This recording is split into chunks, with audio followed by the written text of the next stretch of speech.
অনেক দিন যাবৎ আমার মিষ্টি খেতে ইচ্ছে করতেছিল, আর কালো মিষ্টি আমার অনেক বেশি পছন্দ। তাই ঝটপট করে বাসায় তৈরি করে ফেললাম কালো মিষ্টি। দেখতেই পাচ্ছেন মিষ্টিগুলো ভেজে নিচ্ছি হালকা গরম তেলের মধ্যে।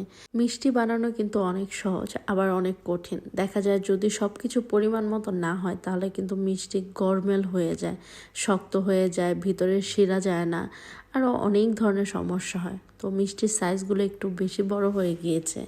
যাই হোক, খেতে কেমন হয় এটাই বড় কথা। তো আমি এখানে হালকা ঠান্ডা করে মিষ্টিগুলো পাতলা শিরার মধ্যে দিয়ে দিলাম। শিরাটাও কিন্তু একদম ফুটন্ত গরম না, একটু ঠান্ডা করে নিয়েছি। এখন দিয়ে দেব ঘন শিরার মধ্যে, যেহেতু মিষ্টি ফুলে গিয়েছে। দেখতেই পাচ্ছেন কতটা ফুলেছে মিষ্টিগুলো। তো ঘন শিরার মধ্যে দেওয়ার কারণ যে যেই ঠান্ডা শিরাটা ভিতরে চলে গিয়েছে ওইটা যাতে বের না হতে পারে, এই জন্য ঘন শিরাতে দিতে হয় মিষ্টি।